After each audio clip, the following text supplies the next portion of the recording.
It was a crisp, sunny afternoon when Karoline Leavitt, the White House press secretary under President Donald Trump, stood at the podium preparing for yet another heated press conference. The room was filled with reporters, cameras, and a sea of curious faces. The atmosphere was tense as usual, with the media eagerly waiting for Karoline to deliver her responses to their often challenging questions. But today, things were different. This wasn't just any regular press briefing. There was a buzz in the air. A major surprise was on the horizon. News had leaked that Taylor Swift, the pop music icon, would make a special appearance to ask Karoline some questions. It was a move that had the entire media world buzzing. Karoline had been at the forefront of the press briefings for months, deftly handling the toughest questions thrown her way. She was known for her sharp wit, her no-nonsense attitude, and her ability to maintain control in even the most chaotic situations. But Taylor Swift was a different challenge altogether. Swift had become a cultural phenomenon, and her influence stretched beyond the music world. As a political voice and social media sensation, Taylor had managed to capture the attention of millions, including the political sphere. The room quieted as Karoline took her place at the podium, adjusting the microphone with a slight smirk.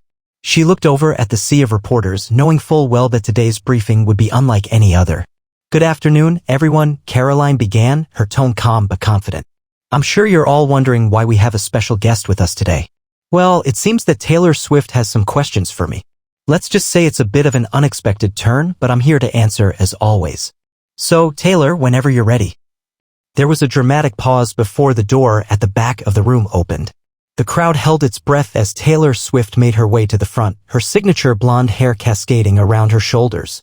Dressed in a sharp, well-tailored blazer and a pair of jeans, she looked every bit the global icon she was. The room erupted in applause, and Taylor gave a polite nod, acknowledging the reporters before taking her seat across from Karoline. The cameras clicked rapidly, capturing every moment.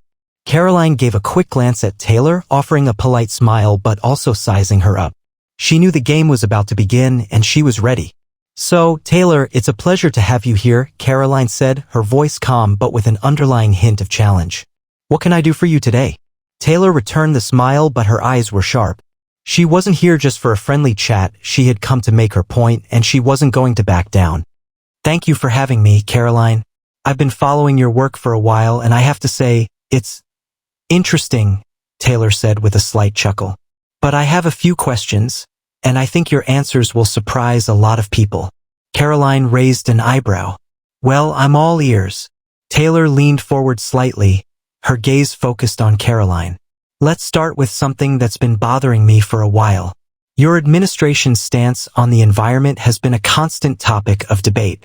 Your support for industries that harm the planet is concerning. How do you justify this when people like me, and millions of others, are trying to make the world a better place?" Karoline's eyes narrowed slightly, but she didn't flinch. This was a question she had answered countless times before. She was ready. "Taylor, I appreciate your passion for the environment. I really do," Karoline began, her tone measured. "But let's not forget that we are a country built on industry. Our economy relies on a mix of energy sources, and yes, that includes oil and gas. But we're also investing heavily in renewable energy. The fact is, we can't sacrifice jobs and economic growth for idealistic goals that might not be practical in the immediate future." Taylor's lips curled into a smile, but it wasn't a friendly one. "Idealistic goals? You really think we're being idealistic by wanting a future where our children can breathe clean air and live in a sustainable world?" Karoline's eyes glinted with the slightest touch of amusement. "Not idealistic, Taylor. Just realistic. We have to strike a balance between progress and preservation. Sometimes that means making tough decisions." Taylor's gaze didn't waver. "Well, I think the real tough decision is to face the truth that we're running out of time. But let's move on, shall we? I'm sure your administration would prefer to avoid that topic." Karoline let out a small, almost imperceptible laugh. "Oh, Taylor, you really know how to make an entrance, don't you? But listen, we've been making progress on a number of fronts. Now, if you don't mind, let's try to stay on topic here. There's a lot more to discuss." The press room seemed to pulse with energy as the two women continued their verbal sparring. The reporters were on the edge of their seats, waiting for the next round. This wasn't just a political debate. It was a clash of cultures. Karoline, the no-nonsense White House press secretary, and Taylor, the pop queen with a massive platform, were going head-to-head in a way no one had expected. Karoline was ready for whatever Taylor had in store. She had faced tougher opponents before. But this was different, this was personal. The tension in the room was palpable. Every word exchanged between Karoline and Taylor seemed to carry more weight than the last. Reporters scribbled furiously, eager to capture every moment. This wasn't just another press briefing, it was a clash of two powerful personalities, each commanding the room in their own way. Taylor leaned back in her chair, her eyes narrowing slightly as she observed Karoline. "You know, Karoline," she began, her voice now tinged with a mix of curiosity and sarcasm, "I've heard a lot about you. You've got this reputation for being tough, but I've got to ask, how do you sleep at night, knowing the things you and your team are defending?" Karoline's gaze never wavered. "I sleep just fine, Taylor. I'm here to do a job, and I do it with integrity. I work for the American people, not for anyone's agenda. That's the difference between us. You might be singing your heart out on stage, but I'm in the trenches every day trying to make a difference in this country." Taylor's lips curled into a tight smile. "A difference? Really? Because from where I'm sitting, it seems like you're just keeping the status quo, protecting the interests of those who are making the planet and its people suffer." Karoline shook her head, her eyes glinting with determination. "That's a narrow view, Taylor. You see the world through a very specific lens. But the reality is much more complicated. We have to think about all Americans, not just the ones who can afford to live in a bubble and only care about their own backyard." "Oh, I see," Taylor replied, her voice dripping with mock sweetness. "So it's okay to ignore the rest of the world as long as your base is happy, right? As long as you're able to keep feeding the beast of corporate greed and environmental destruction. It's all for the greater good, isn't it?" Karoline's eyes flared with a hint of annoyance. She didn't often let her guard down, but Taylor was pushing her buttons in a way few people ever had. "I've worked my entire life for what I believe in, Taylor. You might be able to throw out a catchy lyric and get millions of people to sing along, but you haven't walked a day in my shoes. The decisions I make affect millions of people who rely on the policies we put in place. I take that responsibility seriously." The room was silent, the weight of Karoline's words hanging in the air. Taylor, however, was far from intimidated. She wasn't one to back down, especially when she felt her beliefs were being challenged. "You know, Karoline," Taylor said, her tone now more biting, "it's funny how you talk about responsibility. You claim to be looking out for the people, but how do you explain the way your administration treats women, people of color, and the LGBTQ+ community? Do you really think you're making a difference by leaving them behind?" Karoline's jaw tightened, but she maintained her composure. "This administration has done more for women and minorities than any in recent history. We've created jobs, we've lowered taxes, and we've made this country a safer place for everyone. Your idea of progress is just a one-sided narrative that doesn't account for the diverse needs of this nation." Taylor's eyes flashed with a mixture of disbelief and fury. "A safer place? Please. What about the families that have been torn apart by your policies? What about the children in cages? The families torn from each other at the border? You can't pretend that you're protecting anyone when people's lives are being shattered every single day." Karoline's lips pressed into a thin line. She had heard this argument countless times before, but it still stung. "You don't understand the full picture, Taylor. It's easy to point fingers from your pedestal when you don't have to deal with the consequences of those policies firsthand. But the truth is, we have to protect our borders, our communities, and our way of life. That means making tough choices even when they're unpopular." At this, Taylor's expression softened, but there was still an edge to her voice. "And yet, you seem to have no problem with the very people who are exploiting those tough choices for their own gain. The corporations, the big oil companies, the ones who are using your policies to line their pockets while the rest of the country suffers. You've let them run rampant." Karoline let out a sharp laugh, the sound echoing in the quiet room. "You really have no idea what you're talking about, do you? You've got your little bubble, your world of glitter and glam, but you have no grasp of the real world. Corporations are part of this country's backbone. They create jobs, they drive innovation. Without them, the American dream would be nothing more than a fairy tale." Taylor's face twisted in disbelief. "So, you're telling me that we should just keep propping up a system that's failing everyone but the elite? That's your solution? Keep feeding the machine while the rest of us try to pick up the pieces?" Karoline's smile was almost predatory now. "I'm not feeding the machine, Taylor. I'm making sure this country stays strong. We're not going to let a few bad apples spoil the entire bunch. The system isn't perfect, but it's what we've got. And we're making it work." The crowd seemed to lean in, captivated by the intensity of the exchange. Every word from both women was carefully weighed, and the tension was palpable. Karoline's confidence was unshaken, but Taylor wasn't about to let her off the hook so easily. "Oh, I'm sure you think you're making it work," Taylor said, her voice now dripping with sarcasm. "But let's be real, your idea of making it work is just doubling down on failure. You're holding this country back while the rest of the world moves forward. It's sad, really." Karoline's eyes flashed with an icy determination. Sad? The tension in the room was at a breaking point. The exchange between Karoline and Taylor had escalated quickly, each woman locked in a battle of ideals. The reporters were on edge, their cameras capturing every second of the drama unfolding before them. The air was thick with anticipation. Who would come out on top in this verbal sparring match? Karoline's eyes were fixed on Taylor, unyielding. "You talk a lot about fighting for what's right," Karoline said, her voice cool and calculated. "But the reality is, Taylor, you're fighting for a version of the world that doesn't exist.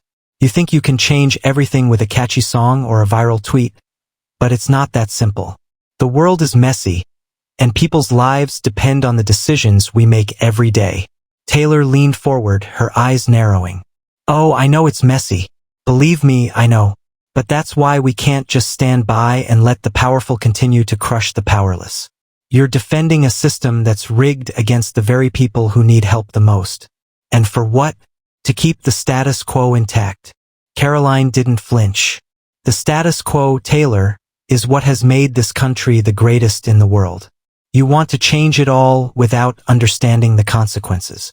You want to tear down the institutions that have allowed us to thrive and replace them with what? Your ideas." Taylor's lips curled into a tight smile. "Maybe not just my ideas, Karoline. Maybe it's time we start listening to the millions of Americans who are fed up with the way things are. People are struggling, and you're sitting here acting like nothing's wrong." Karoline's voice grew firmer, her patience beginning to wear thin. "I'm not acting like nothing's wrong, Taylor, but you can't fix everything overnight. Change takes time. You can't just make demands and expect the world to bend to your will. It doesn't work like that." Taylor's eyes flashed with a fiery intensity. "Oh, I know it doesn't happen overnight. But you know what? You can't keep pretending that everything's fine when it's not. The world is changing, Karoline, and it's time for your administration to get on board with that change." Karoline's response was swift, her voice laced with a biting edge. "You really think you're the one who's going to bring about that change, huh? You and your little fan base? Let me tell you something, Taylor. Change doesn't come from people who sit on the sidelines and judge others. It comes from those who are willing to roll up their sleeves and get to work. People like me." Taylor's eyes narrowed, her voice cold and cutting. "People like you? You mean people who protect the interests of billionaires while the rest of us suffer? People who don't care about the planet or the people they're supposed to represent?" Karoline didn't hesitate. "I'm not here to cater to the whims of the media or the elite. I'm here to do what's best for all Americans. And sometimes that means making tough decisions. I don't have the luxury of sitting back and pretending like I can change the world with a tweet. I have to work with what's in front of me, and I'm doing that." The room was silent for a moment as the two women stared each other down. It was clear that neither was going to back down. This wasn't just a political debate anymore, it was a clash of cultures, of worldviews, of values. Taylor sat back in her chair, her expression a mixture of frustration and determination. "You know, Karoline, for someone who claims to be working for the American people, you sure have a funny way of showing it. You can't keep ignoring the problems that are right in front of you. People are hurting. And it's not just the environment. It's healthcare, education, wages. There's so much you're turning a blind eye to." Karoline's gaze softened slightly, but she didn't lose her composure. "I don't ignore the problems, Taylor. I work on them every day. But I also understand that change requires balance. We can't just tear everything down and hope something better comes out of it. That's not how progress works." Taylor shook her head, a rueful smile playing on her lips. "And yet, that's exactly what you're doing. You're not interested in real progress. You're interested in preserving a system that benefits the few while the rest of us are left to pick up the pieces." Karoline's expression remained unchanged, but inside she could feel the pressure mounting. Taylor's words stung, but she knew that she couldn't let her guard down. She had to keep pushing forward to hold her ground. "You're right," Karoline said, her voice steady but forceful. "There are challenges, and yes, some people are struggling. But we're making progress, step by step. We're not going to achieve everything all at once. And we sure as hell aren't going to get there by pretending that we can throw away everything that's worked for decades. Taylor's response was swift, her voice rising with intensity. You're wrong, Karoline. You're stuck in the past and you're trying to drag the rest of us down with you. You don't want progress, you want to hold on to power. And that's what makes you dangerous. The room seemed to pulse with the weight of Taylor's words. The reporters were on the edge of their seats, captivated by the clash unfolding before them. It was clear that this was no longer just about politics. It was about something deeper, something more personal. Karoline's expression tightened, but she refused to be rattled. You can call me whatever you want, Taylor. But at the end of the day, I'm here to fight for the people who need it most. And if that means standing up to people like you, then so be it. Taylor's eyes flashed with a mixture of defiance and determination. Well, Karoline, I guess we'll see just how much of a fight you're willing to put up. As the two women locked eyes, the room seemed to hold its breath. The battle wasn't over yet. The press room felt almost electric now. Every reporter in the room was fully invested, the atmosphere thick with anticipation. Karoline and Taylor had gone from verbal sparring to an all-out ideological battle, and there was no telling who would come out the victor. The crowd was on the edge of their seats, watching two powerful women duke it out over the future of the country, and it seemed like there was no end in sight. Karoline took a deep breath, her voice calm but resolute. Taylor, I've heard your arguments, and I get it. You're frustrated.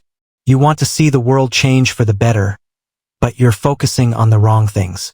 You're focusing on your personal version of progress, and while that might sound great on paper, it doesn't take into account the nuances of governing a nation this diverse and complex. You can't just impose your beliefs on everyone and call it progress. It's not that simple. Taylor's gaze was unwavering, her lips set in a firm line. And you think what you're doing is any better? Just sitting back and letting the world burn while you protect the powerful? You can keep defending the system all you want, Karoline, but at the end of the day, people are hurting. They're struggling, and you're too busy protecting the status quo to even notice. Karoline's eyes flashed with irritation. You think I don't see the struggles? You think I don't care about the people who are hurting? You think I don't understand that things need to change? But change doesn't come from just tearing everything down. It comes from making thoughtful, informed decisions. It comes from a place of strategy and understanding. Taylor shook her head, her voice dripping with sarcasm. Oh, I see. So your idea of change is just keeping the rich and powerful at the top while everyone else suffers. Got it. Karoline's voice rose slightly, but she quickly reined it in. That's not what I'm saying, Taylor. You want to talk about progress? Let's talk about real progress. This administration has created jobs, reduced taxes, and brought manufacturing back to this country. These are things that directly benefit American workers, the people you claim to care about. But you're so wrapped up in your own narrow view of what progress looks like that you fail to see it. Taylor's face twisted in disbelief, her voice rising with emotion. You think that cutting taxes for billionaires is real progress? You think letting corporations run wild with no regard for the environment or the people they exploit is progress? You've sold out to the people who don't care about anyone but themselves. Karoline shot back, her voice laced with steely determination. I'm not sold out to anyone, Taylor. I'm here to do what's best for the country. You want to accuse me of selling out? Fine. But I know where my loyalty lies, with the people who need the most help, with the ones who rely on policies that actually improve their lives, not some idealistic dream that doesn't take reality into account. Taylor scoffed, her tone dismissive. You talk about reality, Karoline, but your reality is one of privilege. You don't see the world the way the rest of us do. You don't see the people who are being left behind. You don't see the families that are struggling to make ends meet while you defend policies that benefit the few at the expense of the many. For a moment, Karoline seemed to soften, her gaze shifting slightly. But then she squared her shoulders and hardened her expression. I do see the struggles, and I'm working every day to make things better. But you can't expect instant results, Taylor. You can't just wish things into existence. Real progress requires patience and compromise, not reckless idealism. Taylor leaned forward, her voice steady and pointed. Maybe that's the problem, Karoline. You're so focused on compromise that you've forgotten who you're supposed to be fighting for. It's not about playing nice with the powerful. It's about standing up for the people who need it most. Karoline stood her ground, her eyes never leaving Taylor's. And I am standing up for the people, Taylor. But I'm doing it in a way that actually gets results. You may have your celebrity platform, but I have the responsibility to make real, tangible changes. The policies we put in place matter. They have far-reaching consequences, and I'm not about to let them be dismantled by someone who doesn't understand the full picture. The room was eerily quiet as the two women locked eyes. It was clear that neither was willing to back down, and both were resolute in their beliefs. For a moment, it seemed like the entire world had paused, waiting for the next word, the next move. But then Karoline broke the silence. You know, Taylor, I may not agree with you, but I respect your passion. I respect that you care enough to speak out.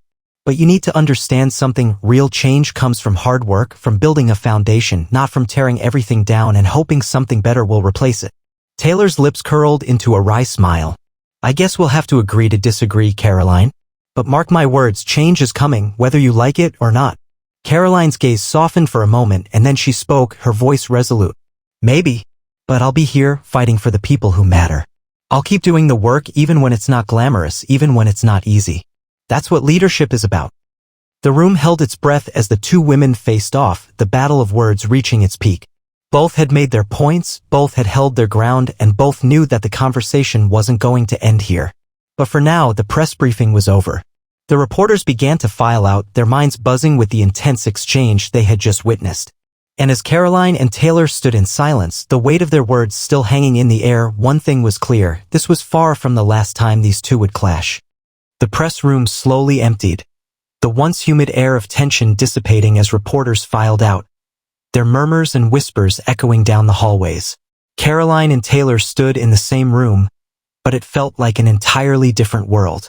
The cameras were no longer rolling, the microphones now silent, but the energy from their exchange still lingered in the air. The weight of their words had left an indelible mark, and everyone knew this confrontation would not be forgotten anytime soon. Karoline remained where she was, her posture still upright, her gaze steady as she watched the last of the reporters disappear. A feeling of triumph washed over her, but it was mixed with something else. Something more difficult to define. She knew she had fought hard, that she had defended her beliefs with everything she had. But she also knew that her words, no matter how carefully chosen, hadn't swayed everyone. Not by a long shot. Well, that was something, she muttered to herself, finally allowing herself a sigh of relief. She glanced at the empty space where Taylor had stood moments before, still hearing the sound of the pop star's sharp, biting remarks in her mind. Taylor had been a formidable opponent, not just in terms of her celebrity but in her commitment to her beliefs. It had been more than a debate. It had been a collision of worlds, and in the eyes of many, Taylor had represented the voice of the disillusioned, the outraged masses. For a moment, Karoline felt her confidence waver. She knew the battle for public opinion was far from over. Her job, her position, and even her own political future were tied to the outcome of moments like these. Would the American people see her as the defender of their interests, or would they see her as someone protecting a broken system? The door to the press room creaked open, and in walked Peter, her closest advisor. His expression was one of concern, but there was also a hint of admiration in his eyes. Karoline, Peter said quietly, that was intense. I've never seen a confrontation quite like that. Are you all right? Karoline nodded, brushing a stray lock of hair behind her ear. I'm fine. It's been a long day. I can imagine, Peter replied, stepping closer. You know, a lot of people are going to talk about this. Some will say you won the argument, others will say Taylor had the stronger points. But you did well. You held your ground. Karoline exhaled sharply, her hands resting on the edge of the podium. I did what I had to do, Peter. This job isn't about making friends. It's about protecting the interests of the American people, even when it's uncomfortable. But what scares me is how much of what Taylor said is resonating with the public. She's not wrong about everything. Peter raised an eyebrow. So you're worried about public perception? After everything that went down? Karoline's voice softened. Of course I'm worried. That's my job. I need to make sure that I'm not just defending policies, but also explaining why they matter, why they work. And if people like Taylor Swift, who has millions of fans, are making their voices heard, we can't just ignore it. We have to engage even when we disagree. Peter looked at her with a mixture of respect and empathy. I think you've done a good job of that today. You didn't just let her walk all over you, but you also didn't get baited into saying something reckless. You kept your cool. That's what I do, Karoline replied, a faint smile tugging at her lips. It's not about winning every fight. It's about winning the war. I need to stay steady even when the storm is raging around me. Meanwhile, outside the White House, Taylor Swift was still processing the intensity of the exchange. She had walked out of the press briefing room with her head held high, but internally she couldn't shake the feeling that something had shifted. It wasn't just a political debate for her, it was personal. She had always used her platform to stand up for those without a voice, and today she had been directly challenged by someone who represented the very system she fought against. As soon as she was back in the comfort of her own space, she turned to her team, her expression serious but thoughtful. What do you think? Do you think I made an impact? Her manager, Sarah, leaned forward, her voice quiet but firm. Taylor, you made your points. People are talking. But it's not about winning the argument. It's about keeping the conversation going. You made a lot of people think, and that's what matters. Taylor nodded, her eyes distant for a moment. It just feels like we're so far apart. I want to change things, but Karoline, she really believes in what she's doing. It's frustrating because we're on opposite sides of the same fight, and I don't know if there's any way to bridge that gap. Sarah sighed. I know, but that's the reality of politics. You're fighting for what you believe in, and so is she. The difference is that you have your fans behind you and you've got the power to make people listen. That's something a lot of politicians can't say. Taylor smiled faintly, grateful for Sarah's words of reassurance. I guess you're right, but I can't back down. I can't stop fighting for the people who don't have a voice. Back at the White House, Karoline stood alone for a moment, reflecting on the day's events. She knew this wouldn't be the last time she'd face someone like Taylor Swift. There would be other debates, other challenges.